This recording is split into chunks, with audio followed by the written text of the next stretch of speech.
Irmãos, graça e paz e bem-vindos a mais um vídeo aqui no canal Libertos em Cristo. E no vídeo de hoje vamos falar de um assunto polêmico aí, né?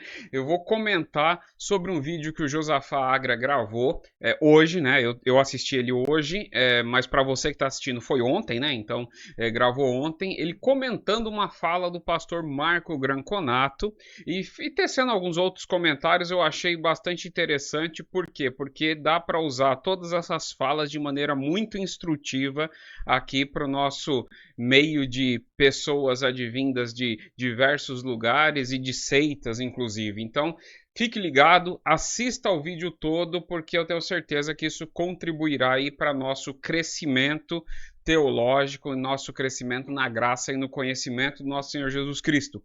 Mas primeiro eu preciso te lembrar de não se esquecer de se inscrever no canal, dar like, curtir, compartilhar, porque isso ajuda muito a nossa mensagem a chegar a muito mais pessoas. E se você acha esses vídeos interessantes, gosta dos assuntos, envia para as outras pessoas também, tá certo?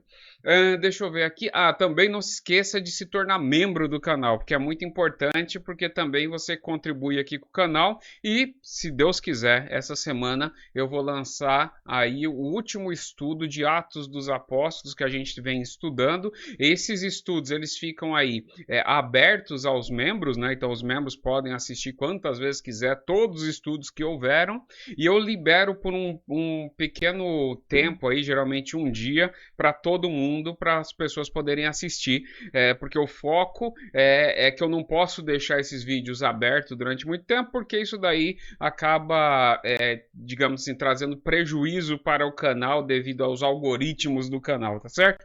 Mas beleza? Então, dados os recados, vamos lá. Bom, se vocês assistiram aí esses dias que passou, o Josafá Agra aqui ontem, ele fez um vídeo que diz o seguinte, ó: Favelados não convertidos, pastor Marco Granconato, Igreja Batista Redenção. Ele colocou na capa assim: o calvinismo perverte o caráter das pessoas. Bom, beleza. Da onde que ele tirou isso? Eu vou colocar aqui na tela para vocês. Está aparecendo aí na tela. Eu não sei exatamente da onde que ele pegou isso. Eu vou até colocar um pouquinho maior aqui para que vocês vejam. Esse daqui é um comentário do pastor Marco Granconato que ele pegou. Eu suponho que seja Facebook. Eu procurei esse comentário no Facebook, não encontrei, porque eu queria dar uma olhada no contexto geral disso daí. Mas eu vou dar uma lida aqui para vocês e aí vocês vão ver aí quais foram os comentários. Ele disse o seguinte: na verdade, o liberalismo originou-se a partir do existencialismo cristão, uma ênfase tipicamente pentecostal. Nenhuma doutrina reformada jamais serviu de base para o liberalismo. Quanto às igrejas em favelas, não há igrejas batistas ou presbiterianas nesses lugares, porque quando ocorrem verdadeiras conversões, as pessoas vão embora das favelas, e é por isso que é muito raro ver igrejas de verdade nessas comunidades. Bom, tá aqui o comentário, supostamente atribuído ao pastor Marco Granconato. Por que eu digo supostamente? Deixa eu diminuir aqui para ele ficar aqui embaixo, ó. Pronto, tá aí. Supostamente por quê? De novo, eu fui atrás para tentar pegar o comentário, não encontrei em canto nenhum o comentário dele. Por quê? Porque eu queria ver, e aliás eu já vou começar o vídeo falando sobre isso. Primeira coisa, precisa checar se esse comentário é verdadeiro. Já começa por aí. Por quê? Na internet você consegue modificar qualquer coisa e fazer qualquer coisa com o nome das pessoas. Então, isso daí é um comentário verdadeiro ou não? Segundo lugar, este comentário é um comentário que ele mostra que era uma conversa que estava acontecendo. Vocês vão ver aqui, ó. Eu vou descer um pouquinho ele aqui embaixo, ó. Era uma conversa que estava acontecendo, então, portanto, deve ter alguns, não é um tweet isso, né? Mas assim, deve ter algumas escritas antes e algumas escritas depois para poder dar o contexto. Porque ele diz o seguinte, ó: na verdade, o liberalismo originou-se no existencialismo cristão. Bom, isso daqui mostra que ele está trocando uma ideia, e é uma ideia teológica. que ele está usando aqui, tá certo? Porque existencialismo cristão é uma linha filosófica sobre o existencialismo, né? Que se você pegar um autor chamado Kierkegaard, por exemplo, você vai estudar um pouquinho sobre essa questão de existencialismo cristão, o que eles pensam e tal. Então ele está dizendo que o liberalismo, a origem do liberalismo vem do existencialismo. Então quer dizer, tem alguma coisa dita antes. E aí ele vai falar, no ponto, que é o ponto que o Josafá pegou aqui com mais detalhe, que foi justamente as batistas e presbiterianas não estarem em lugares de menor poder aquisitivo, é o que ele coloca aqui como as favelas, né, de não estarem nas favelas, que é essa segunda parte do comentário. Beleza, então a primeira coisa que eu gostaria de fazer é, primeiro fazer essa ressalva. Não sei se isso é verdadeiro, não sei se não é, está aqui, a ressalva está feita. Agora o seguinte, vamos lá, vamos supor que esse comentário seja verdadeiro. Então, minha suposição aqui que seja verdadeiro. Então, assim, o que eu acho desse comentário? Eu acho um comentário, assim, pelo retrato que a gente tirou aqui, é um comentário muito ruim, mas muito ruim para dizer o mínimo, entendeu?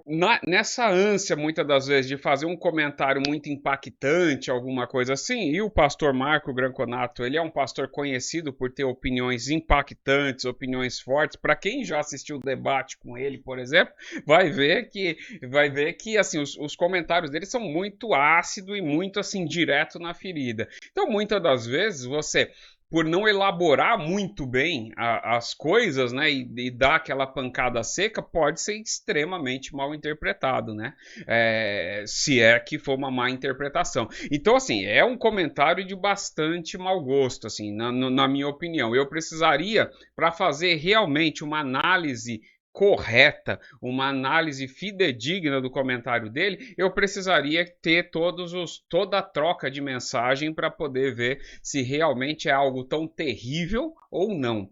De maneira geral, eu vou fazer a minha ressalva aqui. Eu gosto bastante do pastor Marco Granconato. Inclusive, o pastor Marco Granconato é um pastor que faz parte do corpo docente do meu seminário, entendeu? Então, eu já tive várias aulas com o pastor Marco Granconato, um profundo conhecedor de escritura, e eu gosto bastante dele. Não concordo com todas as ideias dele, obviamente, entendeu? Porque tem várias coisas. E, aliás, a gente vai falar sobre alguns pontos aqui muito interessantes aqui no decorrer desse vídeo, vocês vão entender o que eu estou querendo dizer. Então, não concordo, obviamente, com muitas posições dele, mas isso não tira dele a questão de que ele é uma pessoa que conhece bastante dos assuntos que ele trata, ele tem as posições dele, você pode gostar ou pode desgostar, porém, para fazer comentários mais extensos, eu precisaria ter acesso ao conteúdo completo da conversa.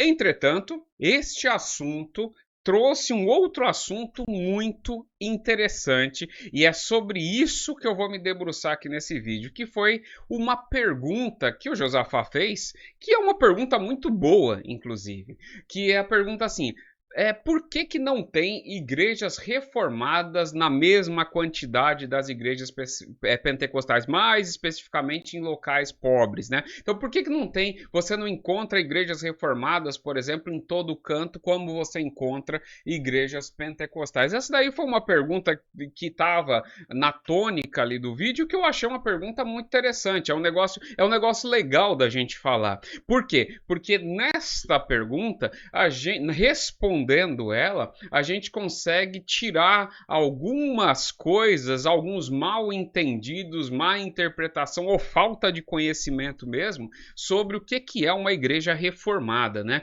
Então, para responder isso, eu vou responder ela em três partes, tá certo? A primeira parte é o que é uma igreja reformada, a segunda parte é toda a igreja calvinista é reformada, e a terceira e última, farei alguns comentários finais, e os comentários finais vocês não podem perder, porque eu vou deixar aqui algumas perguntas em aberto que eu gostaria que você que está aí assistindo deixe seus comentários aqui. O Josafá, se quiser responder essas perguntas, pode ficar à vontade. Quiser escrever aí embaixo também pode ficar à vontade. Mas são perguntas que depois vocês vão entender o porquê que eu estou fazendo. Porque eu farei outros vídeos para tratar de assuntos dessa natureza. Eu já falei, o conteúdo desse canal é teológico e eu gosto de conteúdo teológico, então estamos aí, digamos assim, num ambiente que eu gosto bastante. Beleza, então vamos para a primeira, responder a primeira pergunta, ou a primeira parte da pergunta, que é: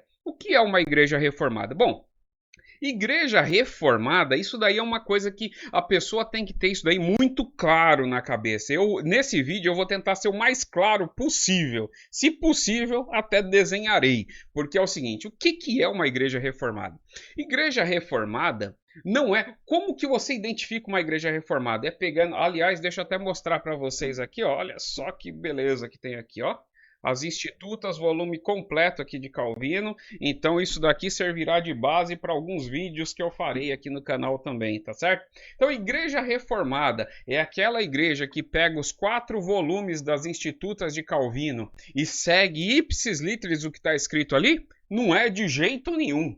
Igreja reformada é a igreja que coloca assim, que tatua no braço assim, Calvino é meu herói, e sai aí no meio da rua aí chacoalhando pompom, Calvino é meu herói, Calvino é meu herói. É isso? Não é de jeito nenhum.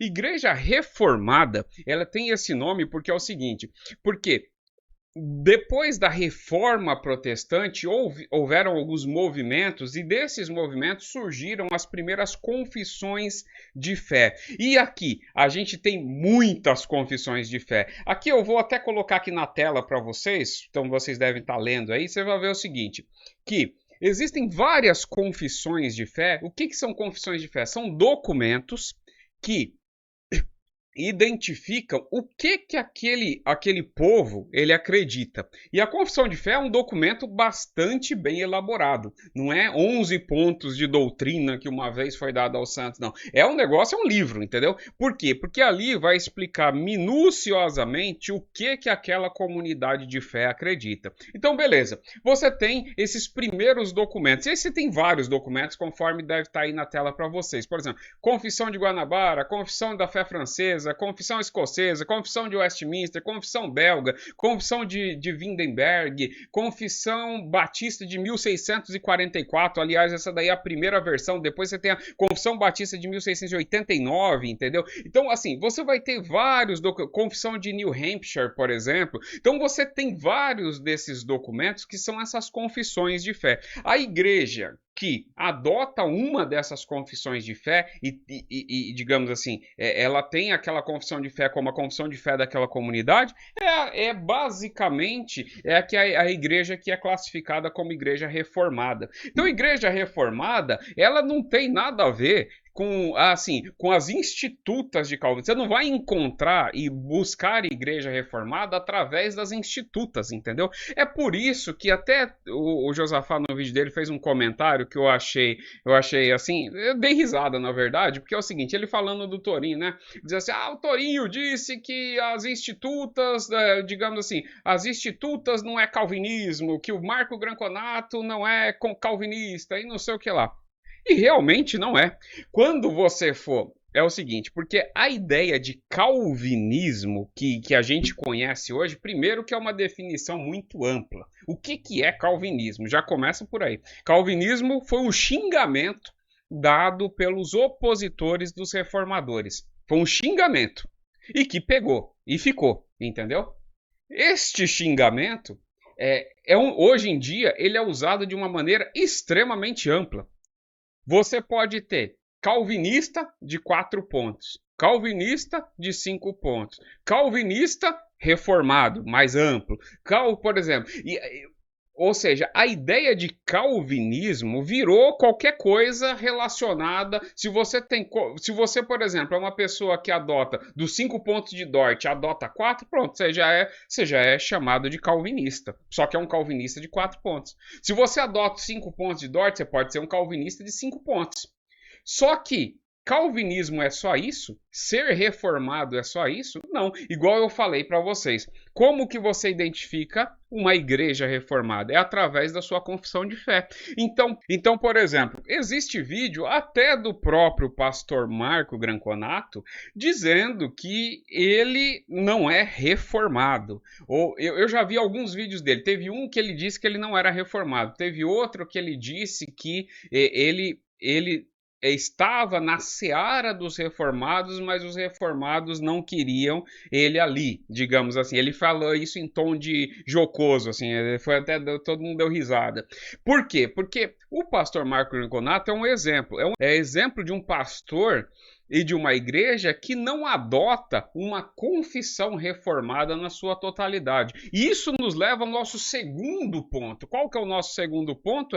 Toda a igreja calvinista é reformada? Então, quando a gente tem uma ideia mais clara desse termo calvinismo, ou seja, calvinismo pode ser qualquer coisa, entendeu? Então, desde que você dos pontos da tulipe, aliás, já vi o pessoal falar assim, sou calvinista de 1, 2 ou 3 pontos, de 4 pontos, de 5 pontos, entendeu? Então, assim, quando você tem essa ideia dessa amplitude desse termo, aí você vai falar, mas toda a igreja calvinista é uma igreja reformada? Não é, entendeu?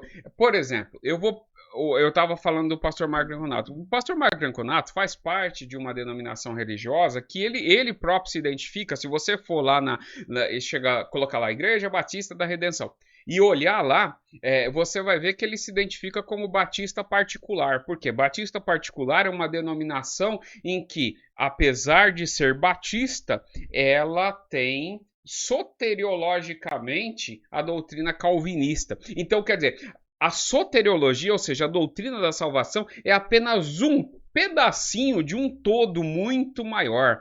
Então, quando você pega, por exemplo, uma confissão dessas reformadas, você vai ver que essas confissões, elas são confissões aliancistas. Ele é aliancista? Não é aliancista.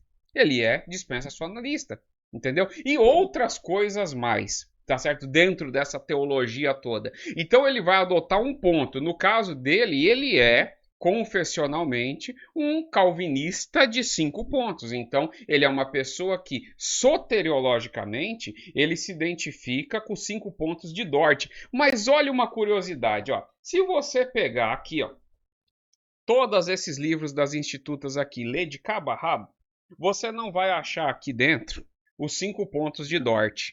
Em que aspecto? Você vai achar nas ideias, né? Mas você não vai achar o documento escrito de Dort ali. Por quê?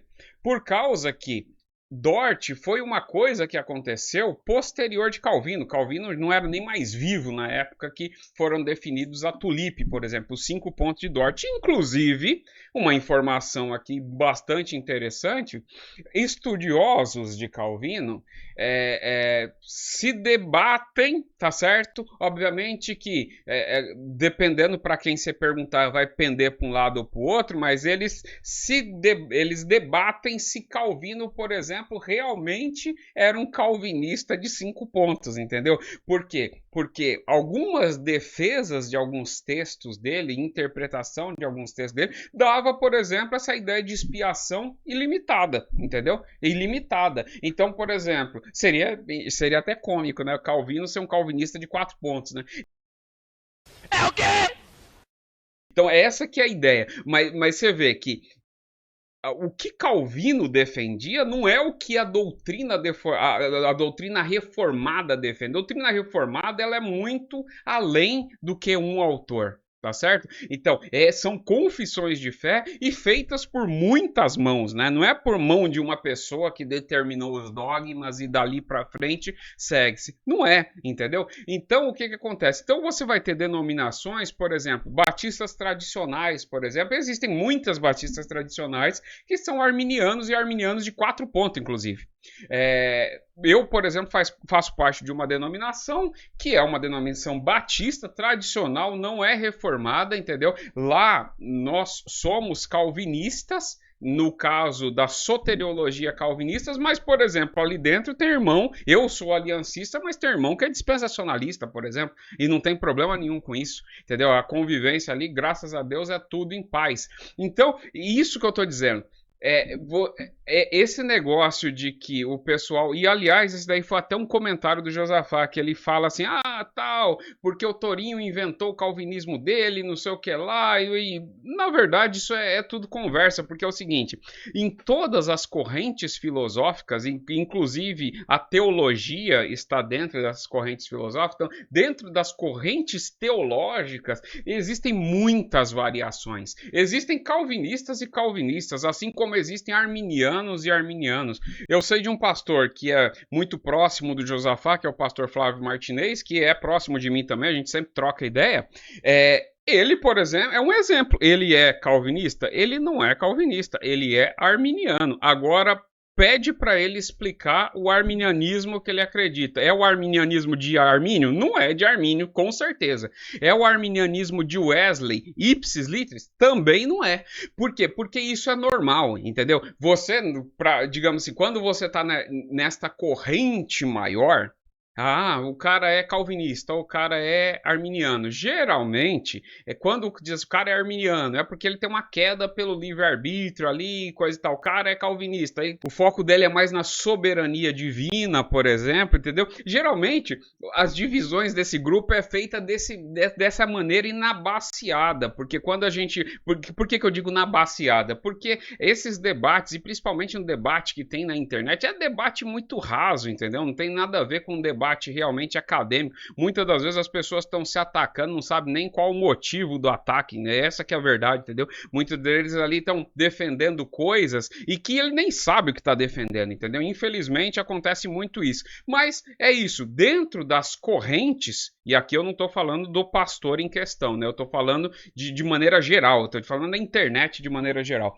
Mas assim, dentro dessas correntes existem muitas variações. Dentro do calvinismo, por exemplo, tem vários calvinismos aí que eu discordo veementemente, entendeu? Essa ideia existe uma corrente chamada de ocasionalismo, por exemplo, que eu sou completamente contra, entendeu? Mas assim, mas você tem que entender que isso daí é normal, faz parte, entendeu? Então, essa surpresa, nossa, mas o fulano lá falou e o outro falou tal coisa. Então, se você quiser ter uma base para criticar, é o seguinte: você quer criticar a igreja reformada? Pode criticar, fique à vontade, mas você faça um favor. Não é nas institutas que você vai poder criticar a igreja reformada. Você vai ter que pegar a confissão de fé da igreja. Leia a confissão de fé e rebata a confissão de fé, entendeu? E aí você fala assim, este ponto da confissão de fé aqui eu discordo por causa disso, disso, disso. E aquele ponto eu discordo. Aí beleza. Aí você está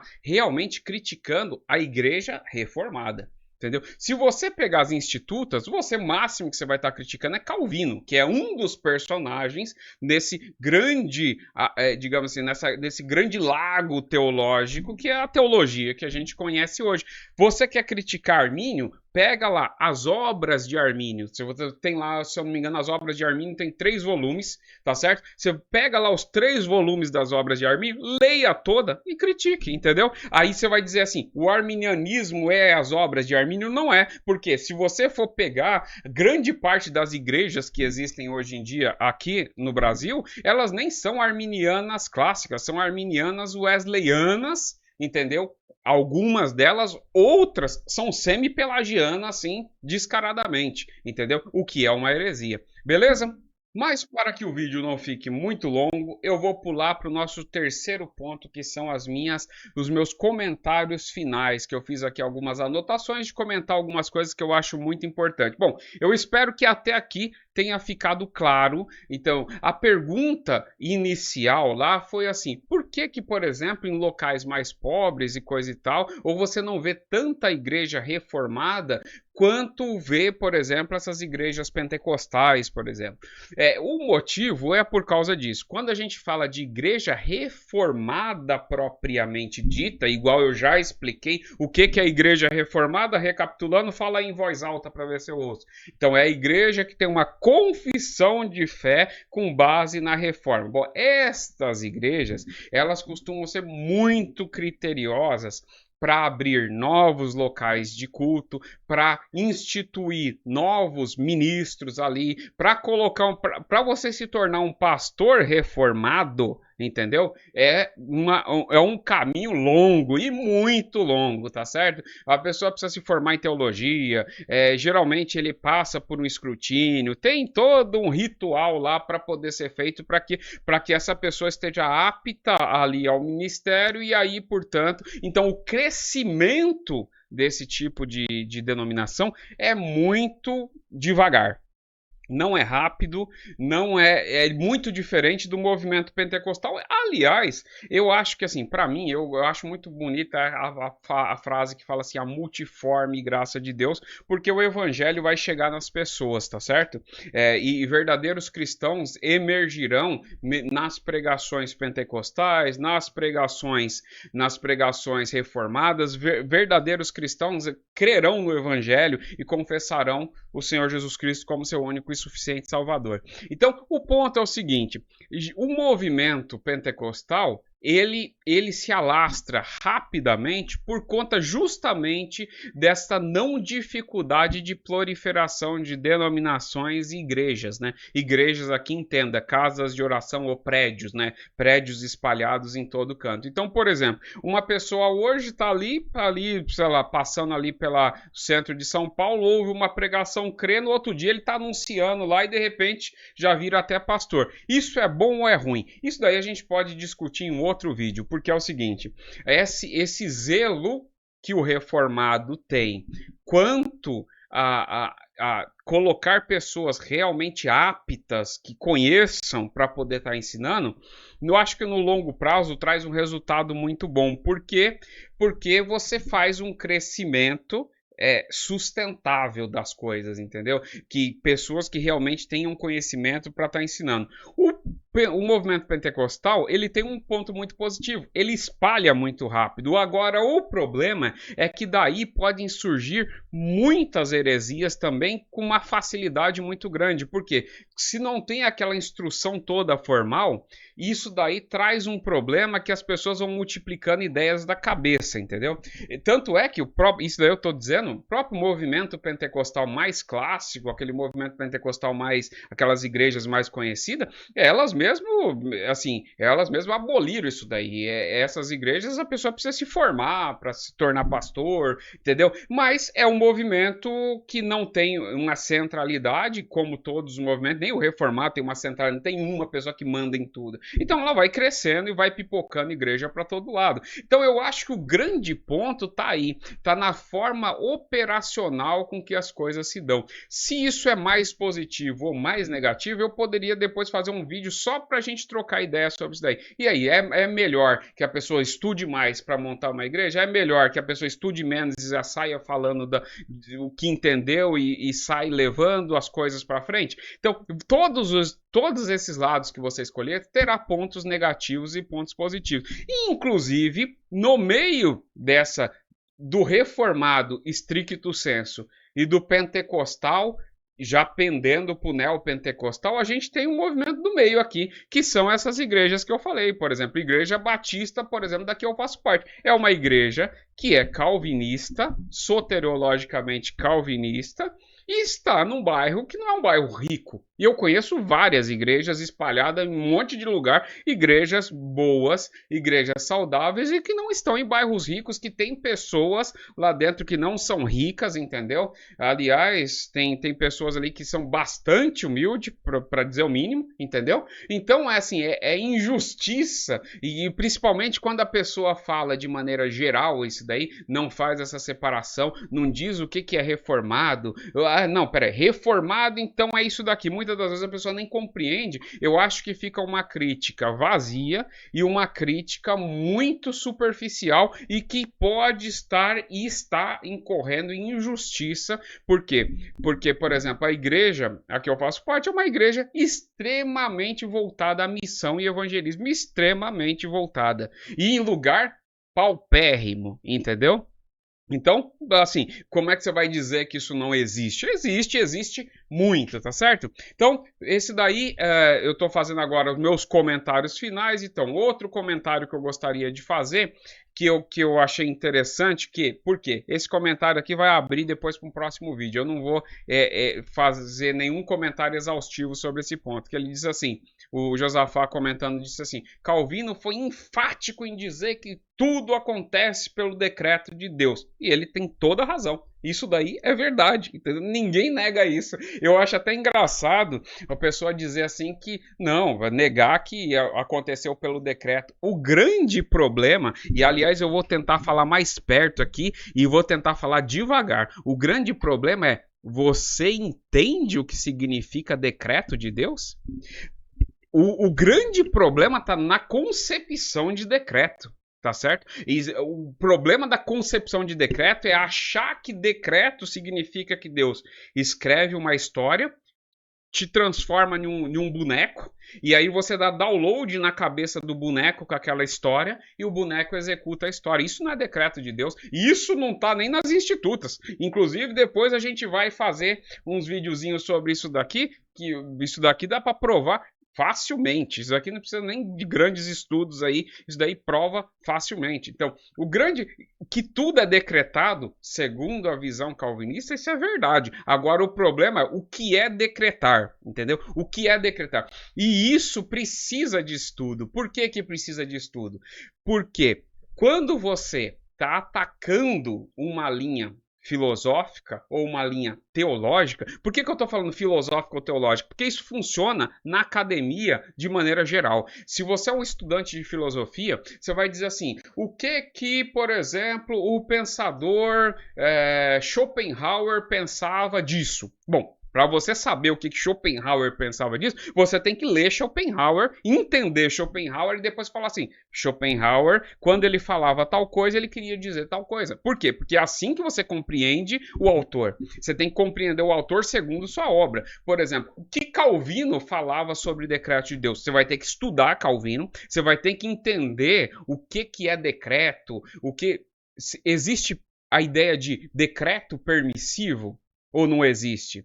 O que é o decreto ativo? O que são as causas segundas, causas contingentes? Tudo isso daí é teologia, entendeu? E aí o que acontece? É teologia e filosofia, né? Porque aí dependendo do ramo a gente está misturando as duas coisas. É a única forma de você dizer o fulano de tal falou tal coisa, entendeu? É a única forma, senão você está incorrendo num negócio completamente vazio, né? E aí, daí é que vem essa ideia de o calvinismo perverte o caráter das pessoas, o caráter de Deus e coisa e tal. Geralmente, quando eu vejo esse tipo de crítica, é geralmente uma crítica com pouquíssima base, a maioria das vezes. Existem muitos bons críticos do calvinismo, entendeu? Mas são pessoas estudadas. São pessoas que, se a pessoa realmente é estudada e sabe o que ela está dizendo, no meu ponto de vista, eu não posso, eu acho que eu não tenho o direito de falar, por exemplo, que um irmão arminiano é um semi-pelagiano, assim como dizer que, por exemplo, o calvinista é um fatalista total, entendeu? Isso daí não faz sentido. Por quê? Porque à luz da compreensão do pensamento daquela linhagem interpretativa é que você vai poder dizer. Se a linhagem ela diz assim, não, Deus é soberano e o homem é responsável, então o homem tem arbítrio, o homem escolhe todas as coisas, sendo Deus soberano. Aí você vai falar assim, opa, peraí, isso é uma contradição, tá certo? Aí você tem duas opções, sair gritando, é contradição, isso não tem nada a ver, ou sentar, começar a estudar para tentar identificar como que essa linha interliga todas as coisas, tá certo? Como que ela interliga esse pensamento e como ele interliga esse pensamento com a Bíblia. É um exercício que você tem que fazer. Se você gosta disso, faça isso. O arminianismo é a mesma coisa. O arminianismo afirmar que o homem tem livre-arbítrio, tá certo? E que através do exercício do seu livre-arbítrio, por exemplo, ele crê e não sei o que lá, você vai ter que identificar e você vai ter que entender o conceito arminiano por trás disso. O que é o conceito de graça preveniente? Isso daí tem a ver com merecimento? Não tem a ver com merecimento? Aí na linhagem, no pensamento dele, aí você vai poder criticar com mais base, vai poder dizer assim, não, beleza, isso daqui que ele está dizendo, porém, isso daqui não faz sentido por causa dessa outra parte, por causa dessa outra parte, por conta desse texto bíblico, entendeu? E aí eu acho que fica um debate, fica uma conversa muito mais agradável e uma conversa mais, digamos assim, profícua, né? Uma conversa mais construtiva. O último comentário que eu gostaria de fazer é o seguinte. Porque isso daqui falando especificamente do comentário do Josafá. O Josafá falou o seguinte, que ele acredita, e eu vi um vídeo dele que ele dizia exatamente isso aqui, que ele acredita que Deus criou todas as coisas. Maravilha.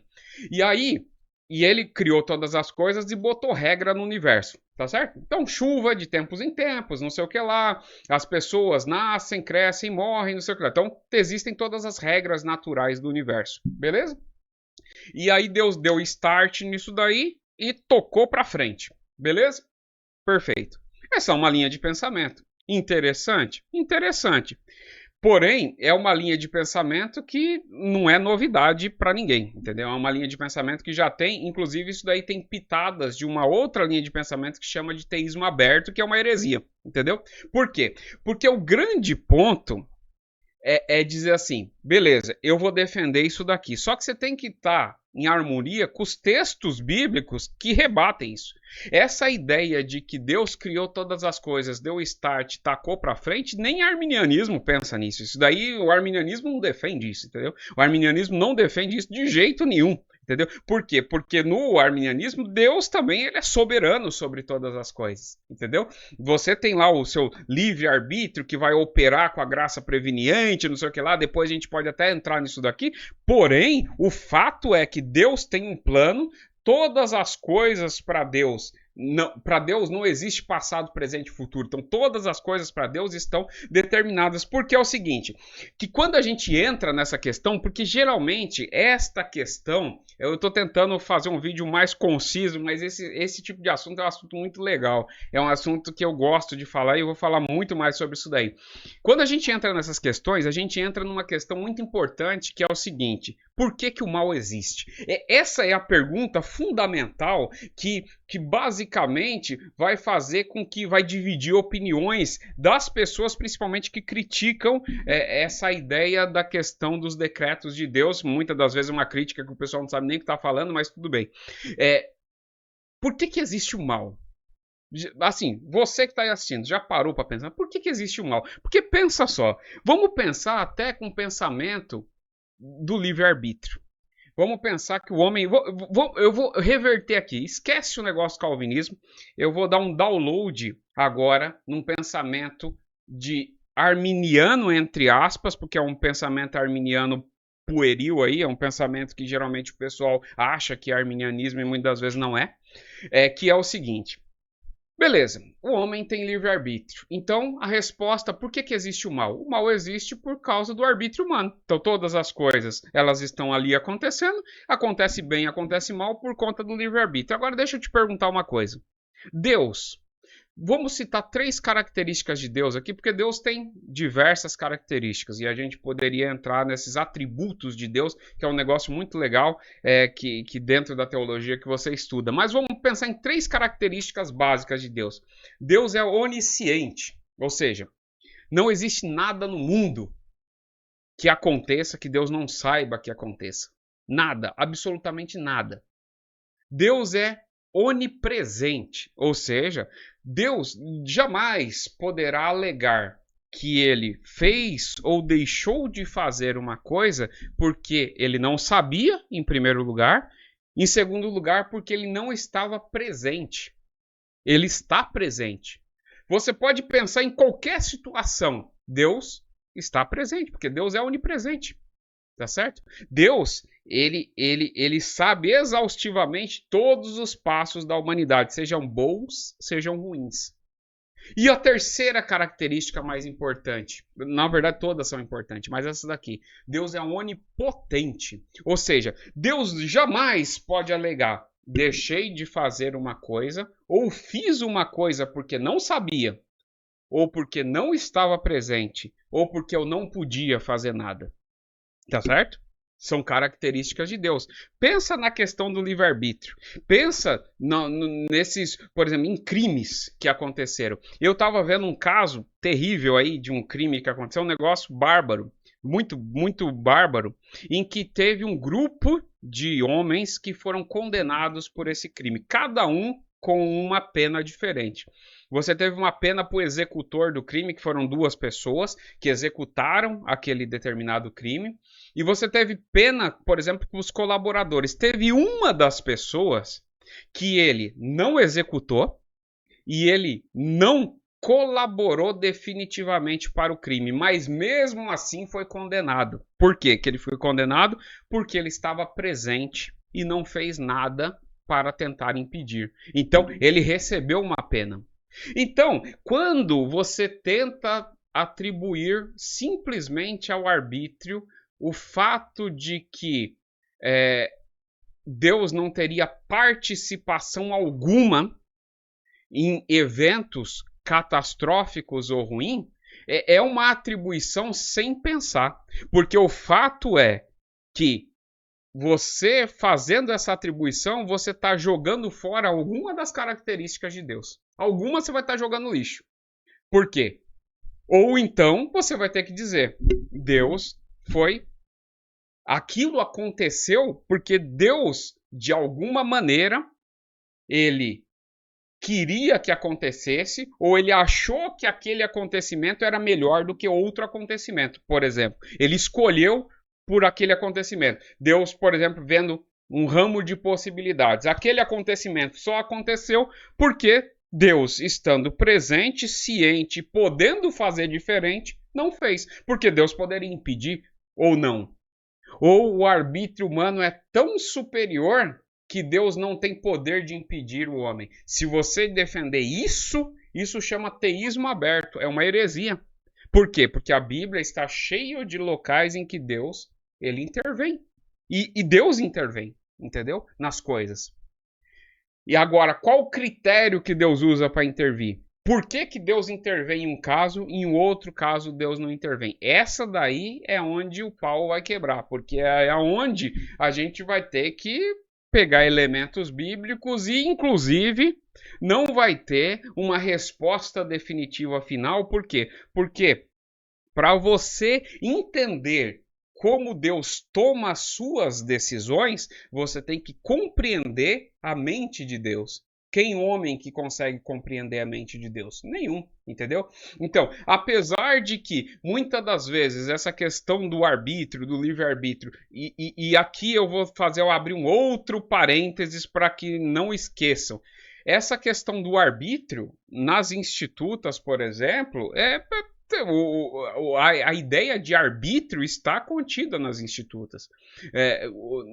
Calvino, por exemplo, ele não entendia que havia uma dicotomia entre Deus ser soberano e o homem ter livre-arbítrio. O grande problema, de novo, é a indefinição. O que é livre-arbítrio? Bom, o livre-arbítrio que eu entendo que Calvino defendia, o livre-arbítrio é o homem agir segundo a sua própria vontade.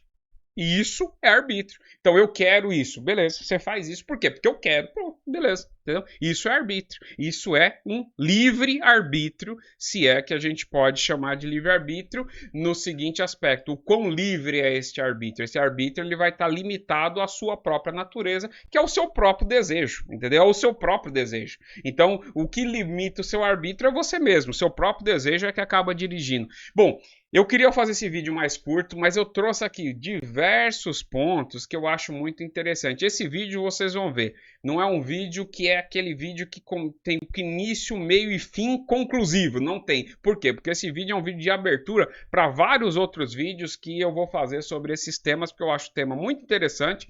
Eu acho que existem muitas críticas rasíssimas, entendeu? Sendo feitas, inclusive e muitas das vezes num tom até irresponsável, entendeu? Por que num tom irresponsável? Porque quando você não entende, não separa as coisas, você corre o risco de estar acusando pessoas daquilo que elas não defendem, tá certo?